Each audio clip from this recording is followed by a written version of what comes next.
Hello everyone who has joined us. This is Ukraine Media Center at Ukrinform. Right now we have Oleksandr Motuzyanyk, the Speaker of the Minister of Defense of Ukraine, is with us.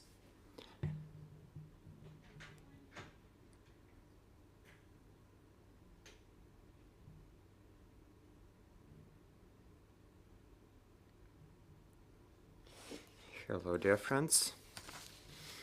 This is the information on the recent updates of Russia's military aggression of Ukraine as of today, 9 a.m. in the morning. The active phase of the Great Liberation War is going on. The Russian troops are still advancing in the Eastern Operational Zone. The intention is the same, to get administrative control over Donetsk and Lugansk regions and establishing the land corridor from the Rostov region to the temporarily occupied Crimean Peninsula, and also Russia attempts to block sea communications of Ukraine in northwestern part of the Black Sea. The enemy undertakes active assault actions in Luhansk and Donetsk regions along the contact line. The operational tactical aviations of Russia has performed 39 sorties for performing attacks in Sumy, Kharkiv, Luhansk, Donetsk, Zaporizhia, and Odessa regions, including 7 with the use of guided aviation missiles. Also, the enemy used guided missiles from the waters of the Black Sea using the bombarders Tu-22M3, and also from the Caspian Sea using bombarders Tu-95MS. Also, the aggressor performed missile attacks with Bastion P systems from the western part of the Crimea.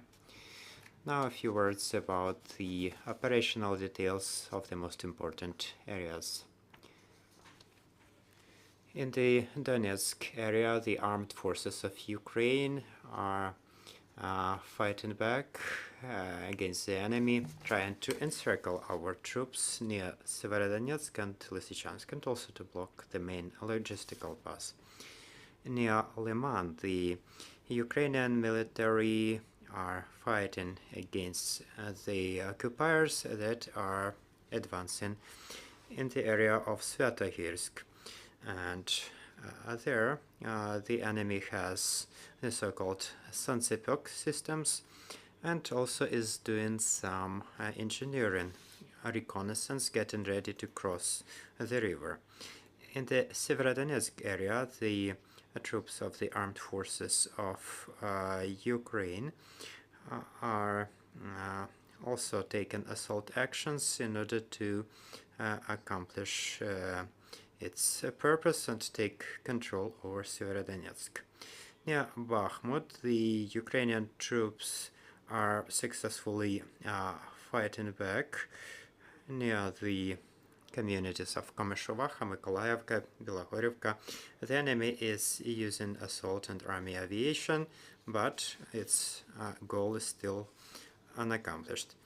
At the Novopavlivsky axis, the enemy has sustained losses and was forced to withdraw near Revnopol and Novosilka, and they were also using some assault aviation there. Near Avdiivka, Kurakhove, and Zaporizhia, the enemy is also using fire, trying to hit the artillery of the rear of the Ukrainian troops. This is the Russians' way of keeping our troops in constant tension, for them not to be able to regroup. At the Kharkiv axis, the 6th Army of the Western Military District, also the coastal forces of the Baltic Fleet and the mobilization reserve of the 1st Army Corps are trying to hold Ukrainian troops from advancing to the Russian border. With this purpose, the enemy is attacking our troops near Kharkiv and also near Basalivka, Zirkoni, Kutuzivka, Cherkasske, Tishki, Vysarivka, and Petrivske. At the Slovyansk axis, the Ukrainian troops have defeated the enemy and forced it to withdraw near Komyshovacha, Vernopilya, Debrivne Dolina, and Bogorodichne. In the southern Bug area, the enemy has armies number 8 and 48A, and also the 22nd Army Corps. Their main effort is to keep their tactical positions and to refill ammunition stocks. At the same time, the occupiers are using fire against Ukrainian troops, making sure that they are held in constant tension. Also, they are actively used UAVs. They have actually used 12 of them already. In the Kryvyi Rih axis, the armed forces of Ukraine are holding their positions near Lozove and Belokranitsa. The enemy is using artillery and army aviation. In the Mykolaiv axis, the Russian occupiers are shelling the positions of the Ukrainian troops along the contact line. In Volyn, Polissa, and Siversky axis, the situation is generally unchanged. The units of Belarus armed forces, 7 battalions, are continuing to strengthen the Belarus-Ukraine border in Homel and Brest regions. Also, we hear from the intelligence that Belarus has continued its military training until the 11th of June. Initially, it was planned to have them till the 4th of June. Also, in Homel region, the data of reserve servicemen are being checked. Also, we hear that in the Republic of Belarus, there is still presence of certain units of the armed forces of the Russian Federation with the Iskander M systems, as well as Panzer S-1, and also anti-aircraft systems S-400, and also the operational and tactical aircrafts. So there is still a threat of missile and aviation attacks from the territory of Belarus, unfortunately. Also along the Russian-Ukrainian border in Bryansk and Kursk regions, in order to prevent the advancement of our troops, the enemy also keeps some units, specifically near the community of Tyotkino, Kursk region. There are service people of the 76th Division of the paratrooper forces. Also, near the Yurkovichy in Bryansk region, some fortification works are going on. In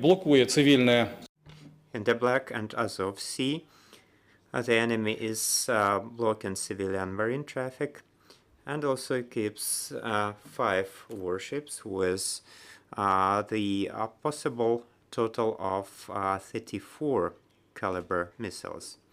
Also, Russia's aggressor is strengthening its air defense system in the occupied Crimea. In the northwestern part of the Crimea, near Olenivka and Razdolne, 2 anti-aircraft missiles S-300 are being launched. And also, according to the information of the General Staff of Ukraine, over the last day, 7 enemy attacks were successfully fought back, 3 artillery systems, 8 armed vehicles, and 3 regular vehicles were destroyed.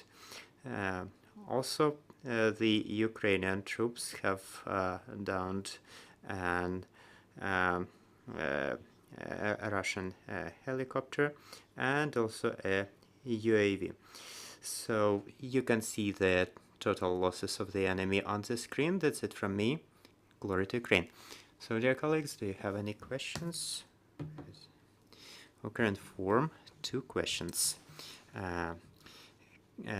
We have heard about the death of the General Kutuzov from the 1st Army Corps. Will it entail any changes in the actions of the enemy? And also there was information from the General Staff about regrouping of the Russian fleet in the Black Sea. What does it mean that there are 34 missiles available there right now? Answering your first question, this will not change anything.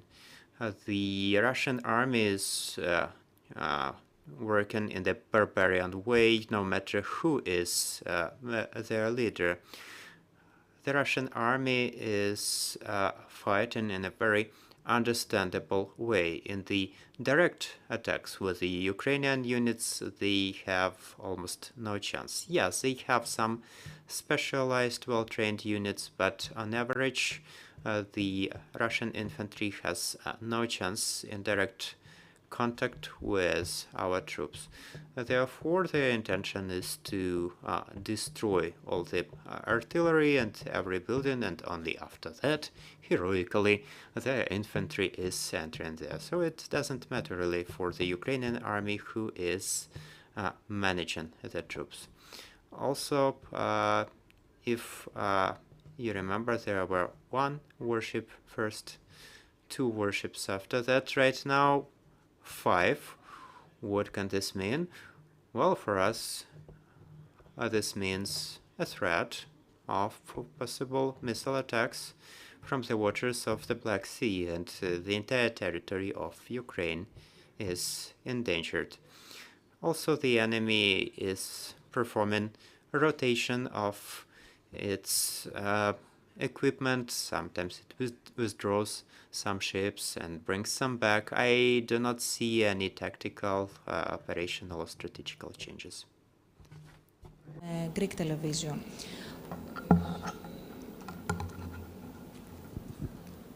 Okay.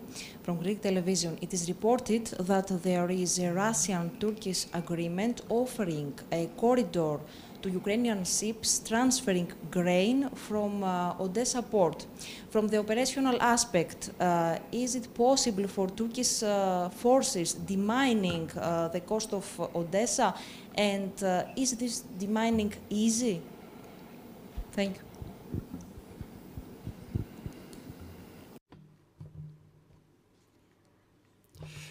I have understood your question, but unfortunately I am not entitled to answer this kind of questions, and I also don't even have this information, so sorry, this is not my competence. Other questions, please? Motuzyanyk from the national Greek television. And Greece has sent a significant amount of defense and military equipment in Ukraine. Why do you think that the BMPs are important for the Ukrainian army?